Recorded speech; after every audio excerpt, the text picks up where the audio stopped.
बड़े सौभाग्य की बात है कि महादेव की कथा सुनने का जब प्रयास प्रारंभ हो तभी से समझ लेना चाहिए कि महादेव की कृपा हम सबके ऊपर शुरू हो गई। तब से ही जब से ये गाथा प्रारंभ होती है, सिलसिला चालू होता है, तब से ही महादेव की कृपा उन भक्तों के ऊपर, संस्था वालों के ऊपर कृपा हो जाती है। और फिर तो उनका काम महादेव का है, तो वो अपना आप संभालते हैं। जो दुनिया को संभालते हैं, फिर वो हमारे संस्था वालों को और समस्त पदाधिकारियों को और समस्त भक्तगणों को भी संभालते हैं। दुनिया को बनाते हैं, दुनिया को संभालते हैं, दुनिया का पालन करते हैं, वही तो महादेव हैं, जो सबका रक्षा करे, जो सबका ध्यान रखे, जो पग पग पर भक्तों को सहयोग प्रदान करे, वही तो महादेव हैं। महादेव हमारे ऊपर अनंत कृपा करें, ऐसी मेरी महादेव से आप सबके लिए प्रार्थना है। जैसा कि आपने देखा ही है, पीछे कितना भयावना समय आया। इस प्रलय को बचाने की क्षमता अगर है तो वो महादेव में है। उनकी आंखें अगर जरा सी बंद हो जाएं तो प्रलय होता है, सृष्टि जलने लगती है, सब कुछ नष्ट होने लगता है। एक बार ऐसे ही खेली खेल में महादेव समाधि में बैठे थे, तो पार्वती जी आई और पार्वती जी ने आकर के पीछे से आंखें बंद कर ली, और जैसे ही आंखें बंद की तो चारों तरफ प्रलय हो गया, सब जगह आग लगने लगी, भयानक मंजर बन गया। पार्वती को क्या पता था कैसा भी हो जाएगा। जब चारों तरफ ऐसा भयानक आचरण देखा, ऐसा कार्य देखा, तो पार्वती बड़ी भयभीत हो गई कि हे महादेव बचाइए बचाइए, अब क्या करें, आपकी माया तो आप ही जान सकते हैं। तो महादेव ने कृपा की,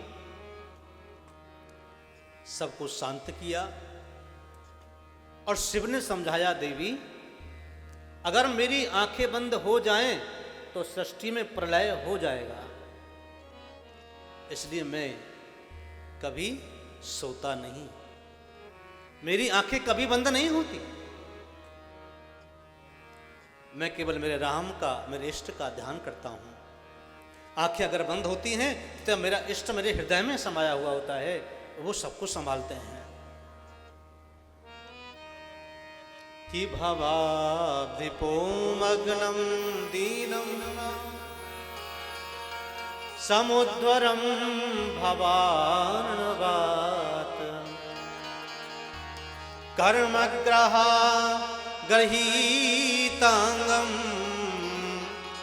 दासो अहं तव शंकरम्। शंकर क्या हैं, आप पहले ये समझ लीजिए, क्या है शिव, किसे कहते हैं शिव। शिव का अर्थ होता है सबका समान रूप से कल्याण करना, वो शिव है, जो सबका कल्याण करें, सबका ध्यान रखें, और जिसको जो चाहिए वो उस प्रदान करें, वो है शिव। और कहते हैं शंकरम समम करोति कल्याणम इति शंकरम, कि जो सबका कल्याण करें, सबका ख्याल रखें, उसे ही तो शिव कहते हैं। शिव 2 अक्षर का जो नाम है, यही कल्याण करने वाला है। क्या है? कल्याण करने वाला है। जिसके मुखारविंद में शिव शिव शिव शिव शिव का नाम चिंतन रहता है, शिव नाम का चिंतन रहता है, शिव उनसे कभी भी दूर नहीं जाते हैं। जैसे हनुमान जी, जिसके मुख में राम राम राम राम राम का नाम रहता है, हनुमान जी वहीं इर्द गिर्द घूमते रहते हैं। क्यों? कि नाम लखन सीता मन बसिया, जिसके हृदय में राम लक्ष्मण जानकी नित्य विद्यमान हैं, जो राम का नाम सुनने के लिए रसिक हैं। वो क्या है? राम कथा सुनवे को रसिया। रसिया वही हैं जिन्हें भगवान की कथा सुनने का शौक हो। अब कईयों को तो चाहे कितना भी कह दो, चलो री कथा हो रही है हमारे यहाँ सुनने चलना, अरे क्या करें, पोते को देखना पड़ता है, बहू नौकरी करने जाती है, बेटा फैक्ट्री जाता है, क्या करें। कई तो ऐसी होंगे जो पोते में ही संलग्न होंगी, पोते में ही व्यस्त होंगी, समय नहीं है। लेकिन जिसको कथा सुनने का रस आनंद आता है, रस मिलता है, शौक है, वह चाहे कुछ भी हो वो दौड़े चले आते हैं। तो हनुमान जी क्या हैं? हनुमान जी हैं राम कथा सुनवे को रसिया। जिनके हृदय में शिव बसा है, जिनके हृदय में राम बसा है, उनको ही कथा भगवान की प्रिय लगती है। सबको थोड़ी लगती है। घर में बैठे बैठे गप्पे मारते रहेंगे, कलश उठा लिया, बड़ा एहसान कर दिया भगवान के पास, कलश रख गए और चले गए। क्या मतलब? कथा सुनने का क्या मतलब है? कलश उठाना था, उठा गया, हो गया। ऐसा नहीं। ध्यान देना मेरा निवेदन है कलश उठाने वाले देवियों से, माताओं से। कलश उठाना मात्र ही आपकी कोई भक्ति नहीं है, ये कोई श्रद्धा नहीं है। कलश उठाने के बाद अपने जो कामना थी कलश उठाते समय, उस कामना को पूर्ण करने के लिए नित्य प्रति आपको कथा सुननी चाहिए, तभी कलश आपको मिलेगा। तो उस कलश का जो जल होगा घर में सिंचन करेंगे, बच्चों को परिवार वालों को पिलाएंगे, तो आपके कष्ट का निवारण होगा और आपकी कामना की पूर्ति होगी, अन्यथा नहीं।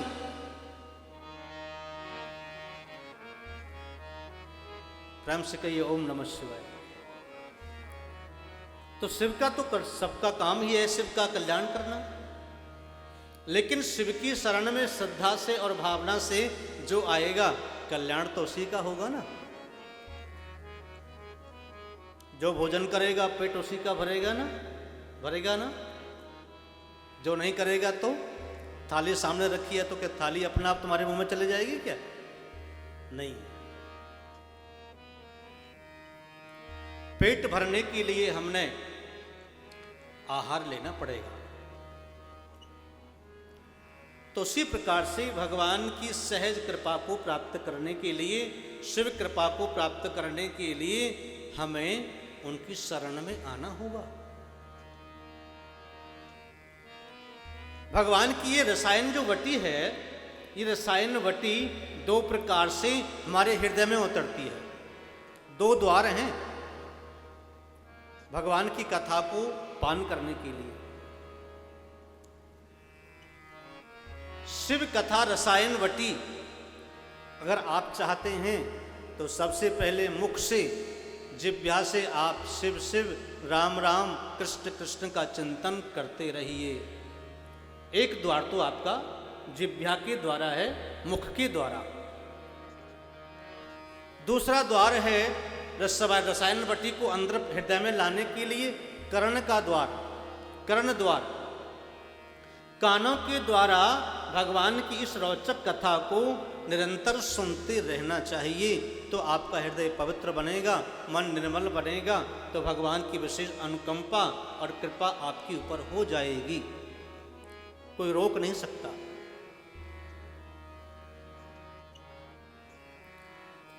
इसके लिए आपको पात्र बनना होगा। जब तक पात्र नहीं बनेंगे तब तक कृपा कैसे होगी भगवान की? कृपा तो हर व्यक्ति चाहता है, ऐसा संसार में कोई जीव है कि जो भगवान की कृपा ना चाहता हो, जो सुखी न बनना चाहता हो? सभी कृपा चाहते हैं, सभी सुखी बनना चाहते हैं, लेकिन उसके लिए घर में बैठे बैठे भगवान कृपा नहीं करेंगे। घर में बैठे बैठे आपको भगवान की कृपा नहीं होगी, भगवान की दया नहीं होगी। अच्छा, आप लोग बताइए, आप लोग अपने घरों में रोज दूध लेकर के आते हैं, लाते हो ना? बिना दूध के काम चलता है क्या? नहीं चलता। बिना दूध के आपके घर में प्रातः उठते के साथ ही आपको चाय चाहिए तो दूध चाहिए। अच्छा बताओ, घी कहां से निकलता है? दूध में से निकलता है कि नहीं? सबको पता है कि दूध में मक्खन छुपा है, घी छुपा है, लेकिन घी को प्राप्त करने के लिए हमें क्या विधि करनी होगी? जानते हैं ना?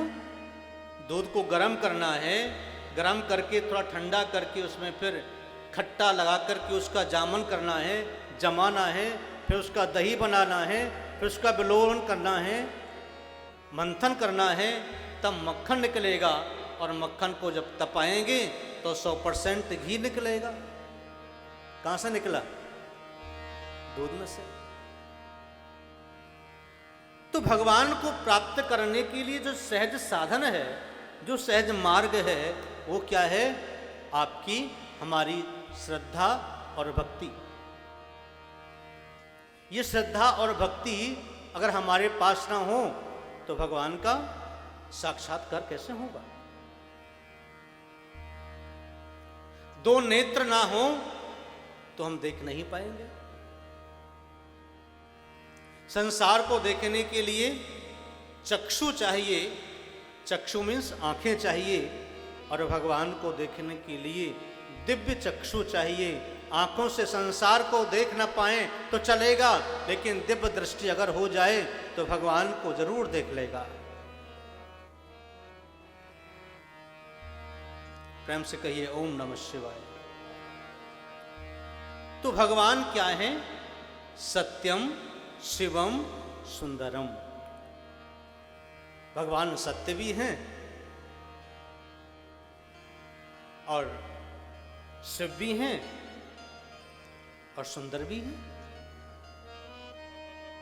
इसलिए उन्होंने सत्यम शिवम सुंदरम।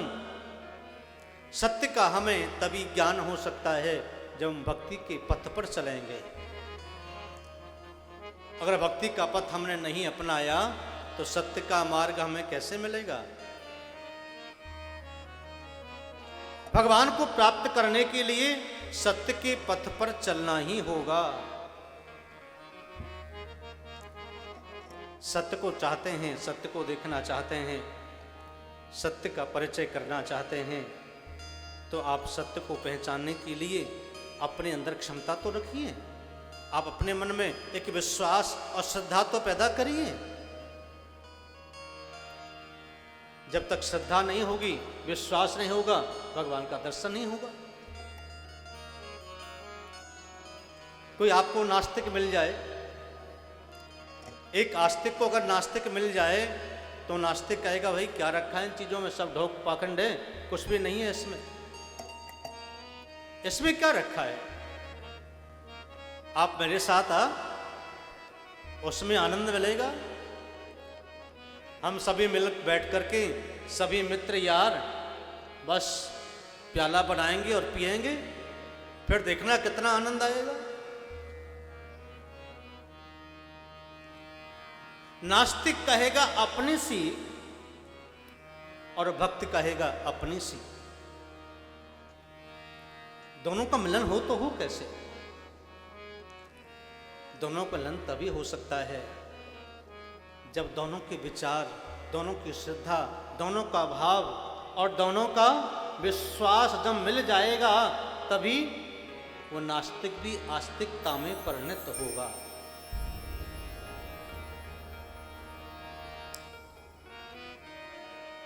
तो भगवान शिव सबका कल्याण करने वाले हैं। दक्ष ने भगवान शिव के लिए क्या क्या नहीं कहा। दक्ष ने भगवान शिव को अमंगलकारी कहा, शमशान की भस्म लेपन करने वाला कहा, मुंडों की माला पहनने वाला कहा,